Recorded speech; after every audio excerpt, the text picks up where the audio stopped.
Okay, changing your thing I'm gonna do here. Caliper words. Instead of being dumb like me like last time and taking out the bolts that hold this whole assembly on, like this one there, and that one there, because that's just stupid. Completely missed the fact that it's got a bolt there and a bolt there, and my freaking drunken rage. So we got that guy off. Oh, see it? Yeah, there it is.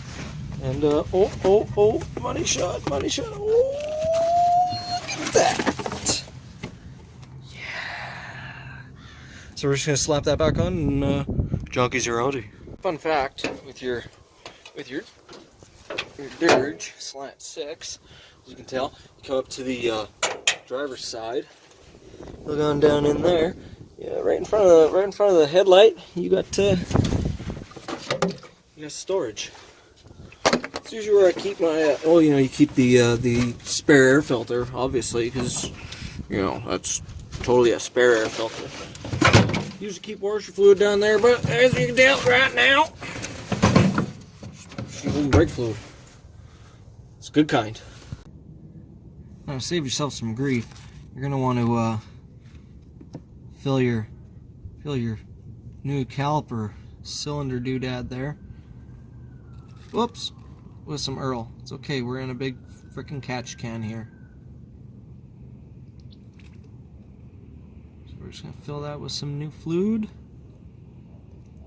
Oops.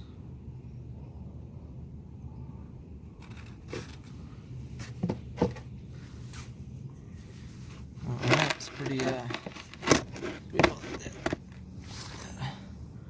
upper words, can you even seize it?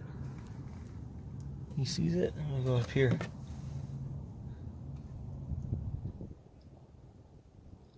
Put some goop in there.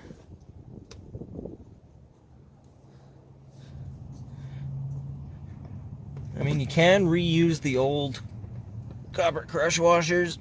Not recommended. Oh, look at that, you dummy. Not recommended. But you can. The only way to do that is you have to anneal it. I'll grab it here.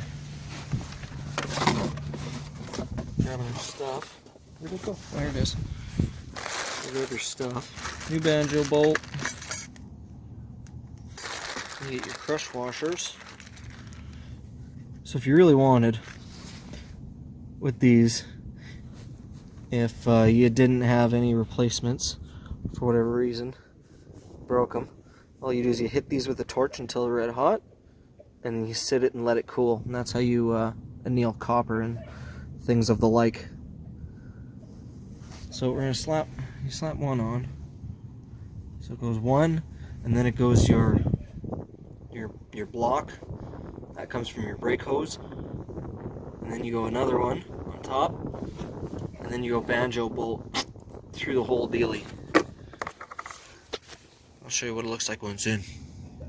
Okay, so if you can tell, if we get some light in here. No. There you go. Okay, so here is your banjo bolt.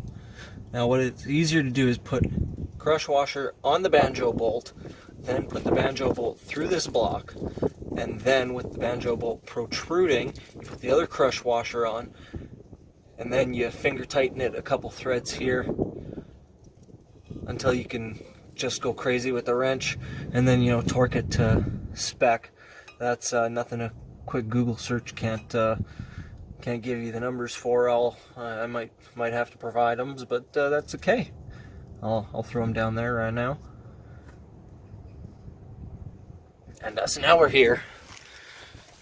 We're looking at it, and she's just in place. It's easier to put the inside brake shoe on and just seat it, because it'll sit on this little doodad. Kind of hard to tell. And then you put the outside brake, because you gotta have these. You see, you gotta have these tabs. They gotta be over this ridge here.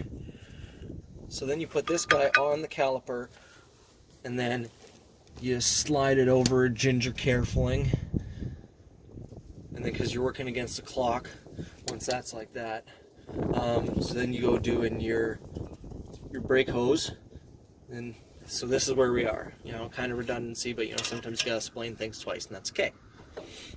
So now we're going to take these dudes.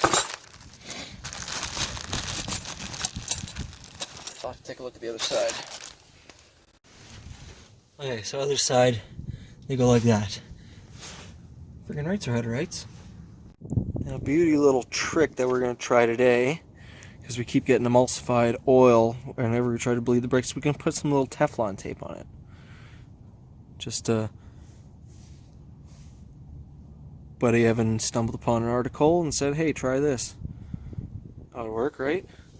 So, the trick with Teflon tape is you got to think of which way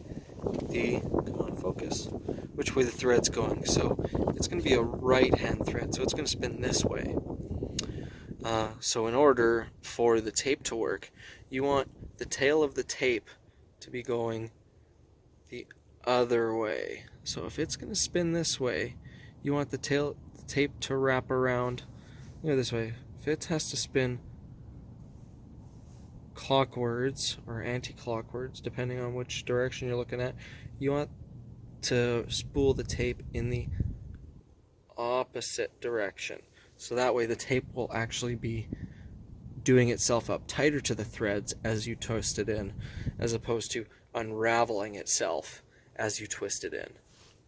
Pro tip of the day. Alright, so check out this operation. We got the torque and antler on there. We're going to do a nice little vinyl hose that goes up onto the thing, on top of the thing. Right, so what we do is we gonna crack it loose. You know, good chunk of the way, so we let it stay. And we, crap, we already did that. So what happens when you get distractulated, so you tighten that. Come here, pull out your bar. Crack him open. We're still getting some bubbles. Look, I can even do this one-handed. It is difficult, but you can do it one-handed.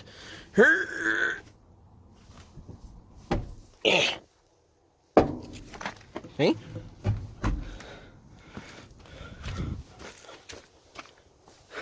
Well, look, there's still bubbles. So we're doing it.